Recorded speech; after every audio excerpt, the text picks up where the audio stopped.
Masarap. Masarap sa video na to. Magte-trend tayo. Punta tayo ng Solapur. Tapos kakain tayo ng mga street food nila. Okay? Tara!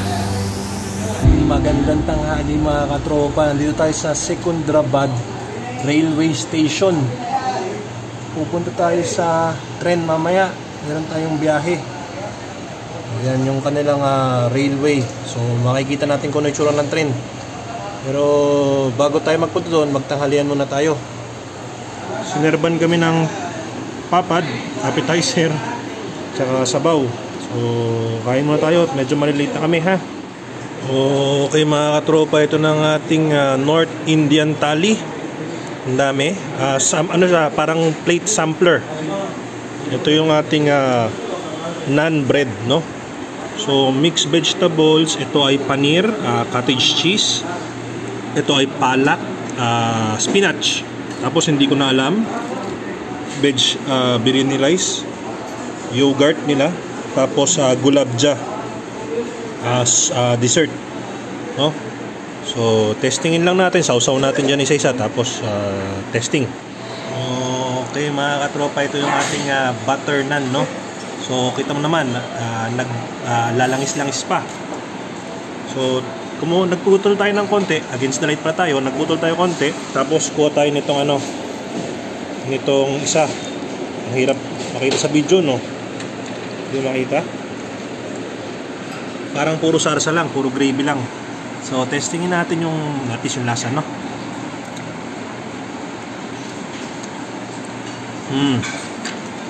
Okay.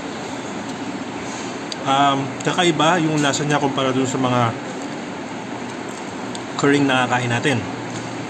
Hindi siya yung sobrang tapang na maanghang at medyo maasim, no? Siguro ganun yung pinagkaiba ng North at South. Ito buttery. So mas familiar tayo sa lasa nito. So yung mga nakakain natin sa Indian restaurant sa atin sa Pilipinas, ganito yung lasa. Testingin natin tong itong spinach curry nila, kung ano pinagkaiba, ha?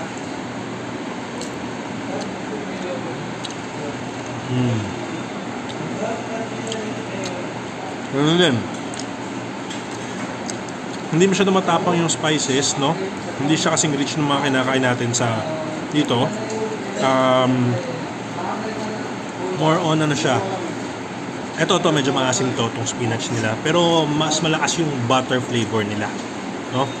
So ayun, mukhang ganun talaga sila lahat.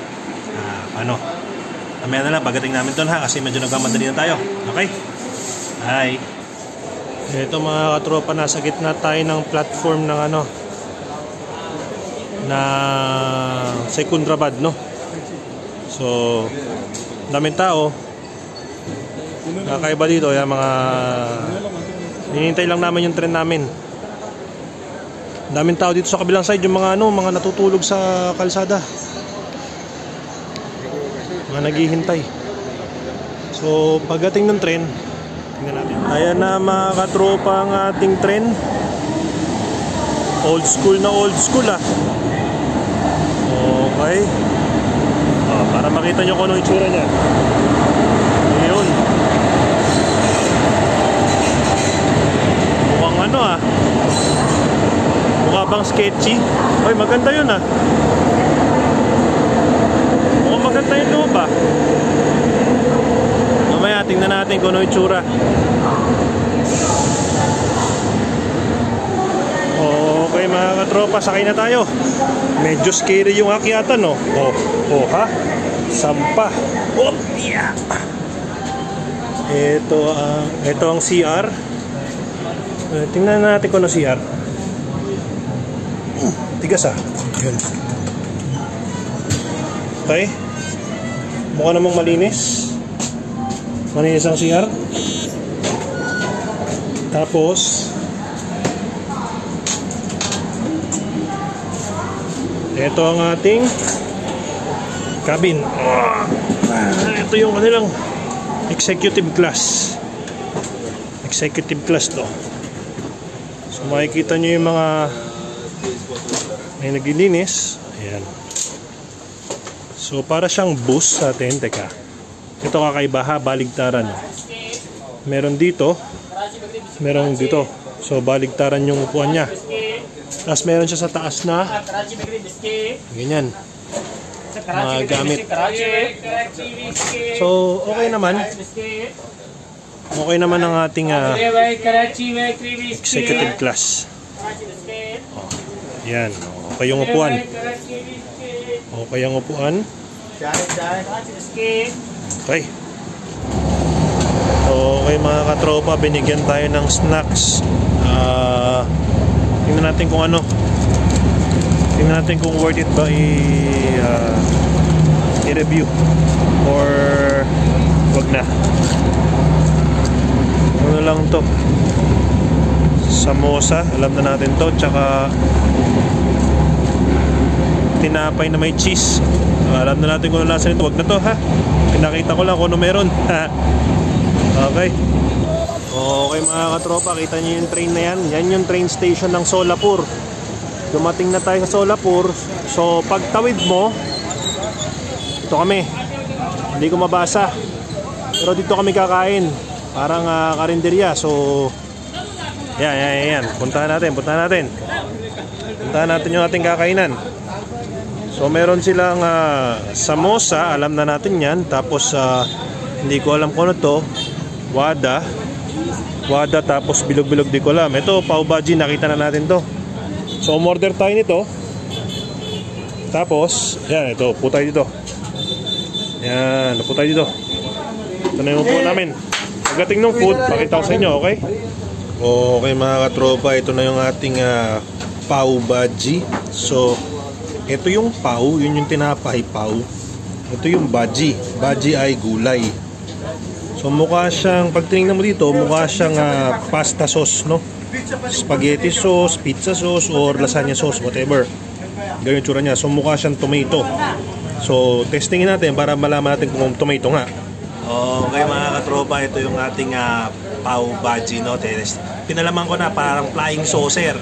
Ayun pala, parang flying saucer sa atin, giniling tsaka pinapay. So tingnan natin kung parehas ng lasa, no? Okay?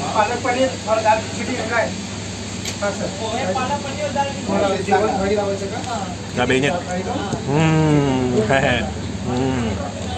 Masarap. Masarap siya. So, tama. Tomato based yung ano niya, yung sauce niya. Para siyang yun nga, yung mga spaghetti sauce natin, no? Pero pasukan mo ng Indian spices, no? So yung masala plus yung ano, yung spaghetti sauce, tomato sauce. So ganoon yung lasa niya. Tapos pinagkaiba niya, no? Hindi siya maasim tulad nung sa South. Tapos meron siyang cheese. Ayan, meron siyang cheese. So mahilig sila sa cheese dito. Pwedeng yung cheese natin or yung paneer na cottage cheese naman.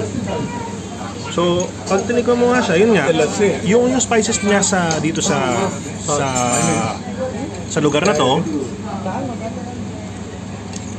hindi kasing tapang nung sa tinitiran ko, no? Rich siya pero hindi overpowering. Pati yung tinapay mo masarap kasi may butter yung tinapay mo eh.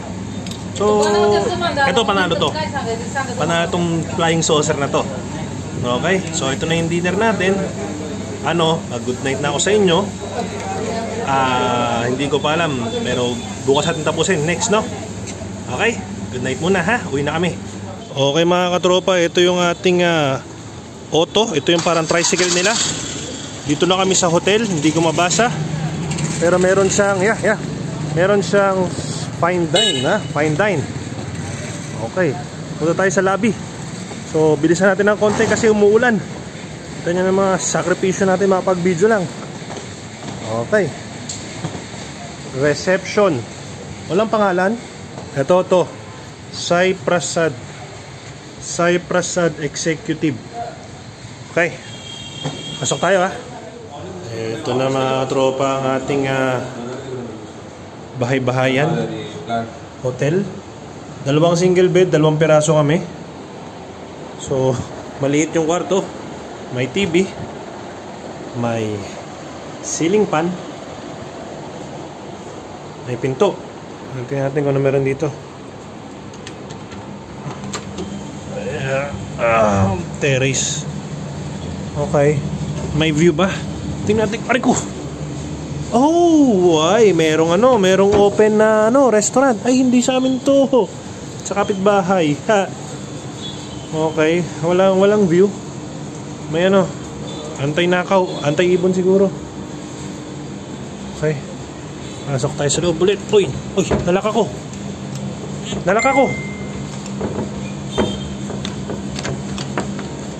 I got luck. Okay. May cabinet. Merong ganito. Oh, lawak no CR nga. Haba. Pero, okay. Sige, pwede na to. Tutulugan lang naman natin. Bukas ulit, ha? Morning, mga katropa. Dito na tayo sa restaurant, no? Mag-almusal tayo. Ayan. Okay naman yung restaurant. Ito yung kanilang buffet. Apat na Tingnan natin kung ano meron, ha? Sambar. Saka what's this? Yikiahe? Ape daw to, ape. Tapos nothing, wala pa. Pinya. Sandwich. Okay. Yung breakfast natin, sandwich tsaka ape. Tsaka sambar. Sambar again, no? Yan. Okay, testingin natin. Yan, mga tropa, ang ating almusal, no? Kinuntian ko lang, testingin muna natin kung mukhang di ko sure. So subukan natin tong mukhang kakaiba na to. Tong ampa, no? Testingin natin.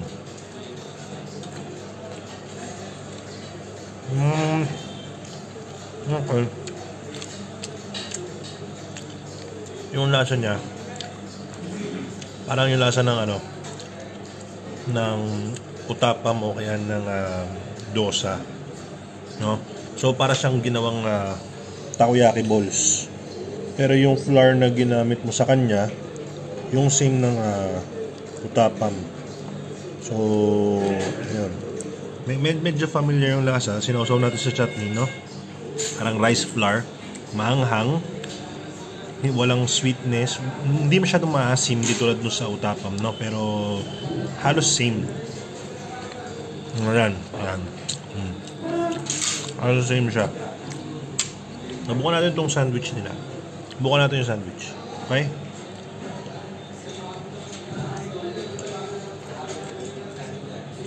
Oh my goodness. Pipino na may ketchup. Testingin nyo na lang. Parang, ewan ko kung may cheese ba to or no. May sana akong ganon. Cheese or something. Pero siya, pipino na may ketchup.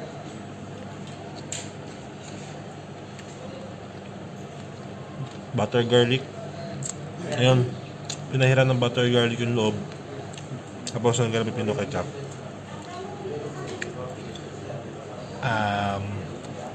Siguro pang masasanay lang sa lasa. Medyo mahirap. Okay. So, paano? Yan na lang ulit, ha. May nilagay na bago doon sa buffet.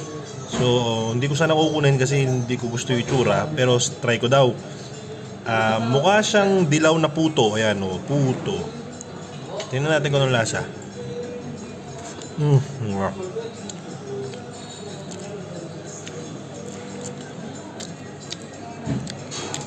Weird. Matamis na maalat na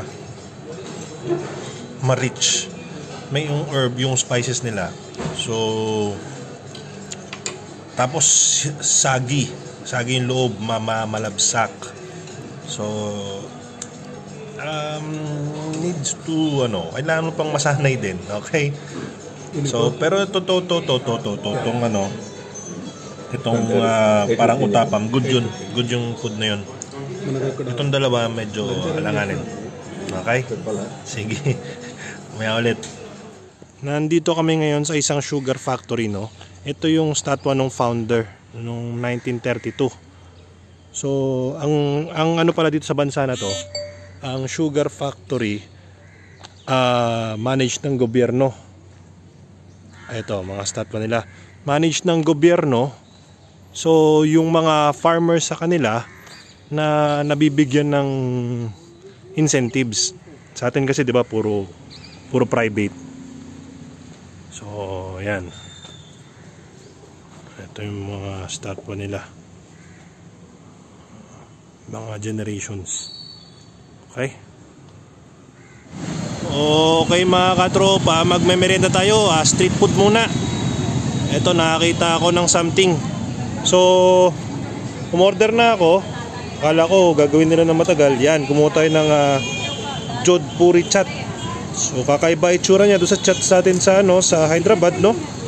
So, testingin natin yung chat ng Solapur. Nasa Solapur tayo, okay? Ayan ang ating Jodhpuri chat. Ewan ko kung tama ang pagkakasabi ko. So, unang hawak ko, kakaiba na agad kasi hindi siya mainit. Hindi siya katulad nung bagong luto na kinakain nating chat. Tsaka, marami siyang yogurt, tsaka greens, no? Tapos, nakita ko dinurog nila ng kamay. So, akala ko iluluto pa, hindi na. Durug-durug lang.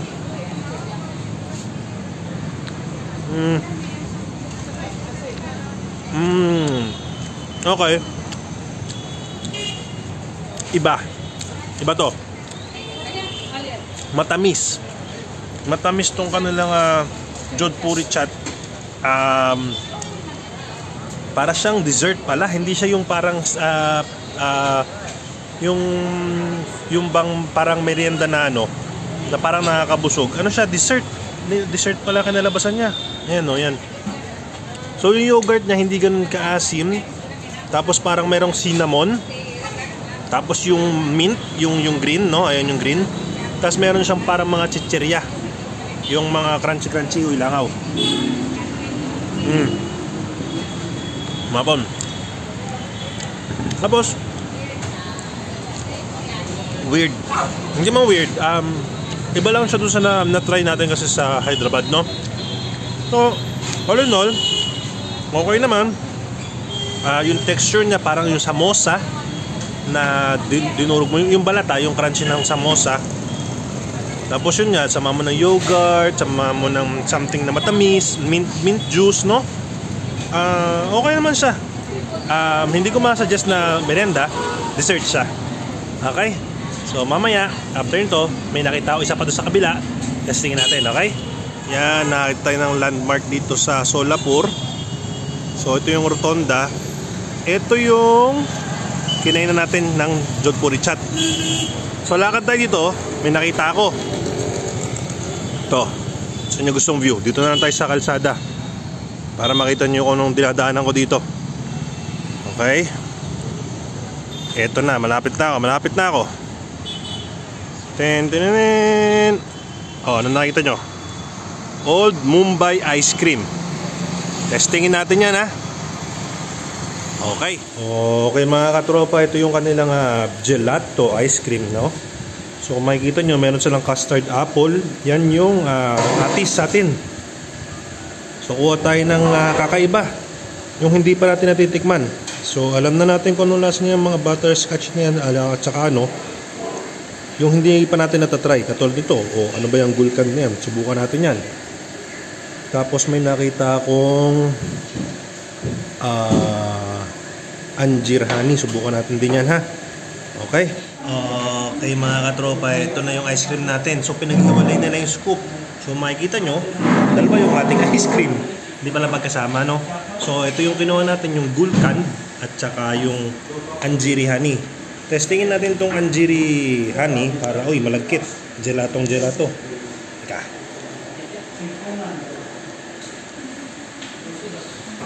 Ayan, ito yung Anjeer honey. Testingin natin, ha.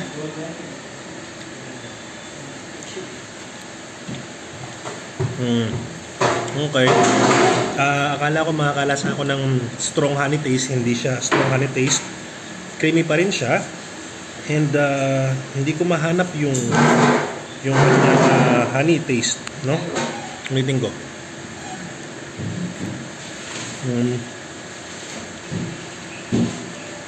Hindi siya nalalayo dun sa butterscotch na nakain natin last time. Hindi ko mahanap yung honey flavor. Pero kung tatanungin nyo ako, masarap. Oh, masarap siya siyempre. More on the butterscotch flavor siya. Creamy, buttery, ganun. Wala yung honey. Tapos tingnan natin itong gulkan nila, no? Ito na yung ating gulkan.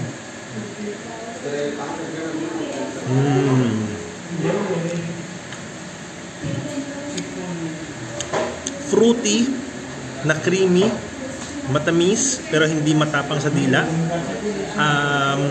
Hindi ko alam kung anong fruit to.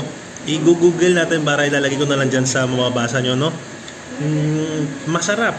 Fruity siya. Nalalasahan mo yung freshness ng fruit niya. Tapos yung tamang yung cream ng gatas niya. Tapos napaka-thick. Sobrang thick nito. Oh, kita mo? Talagang totoong gelato. Hindi siya yung hydrogenated na mantika ang ginamit. Totoong cream. Okay? So isa pa. Ayan yung isa pa natin.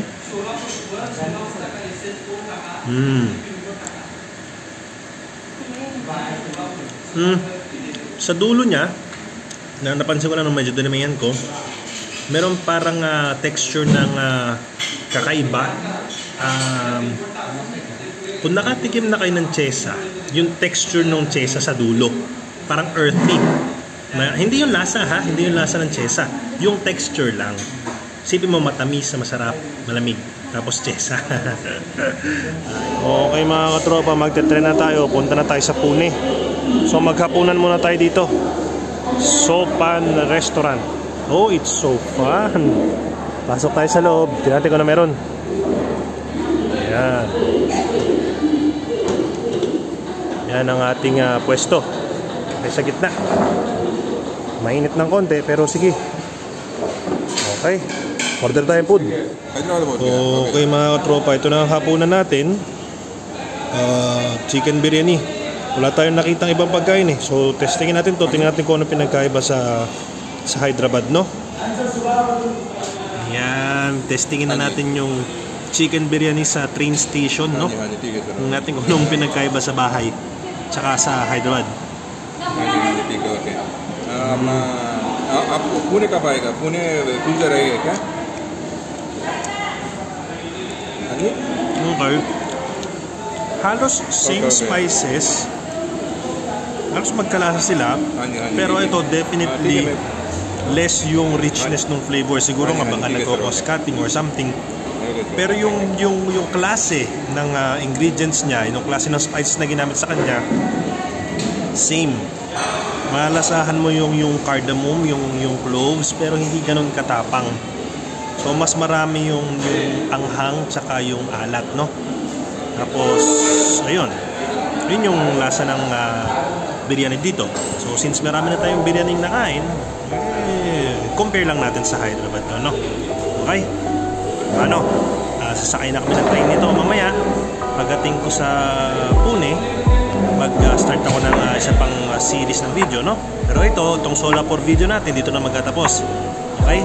Daddy G saying good night. Like and subscribe.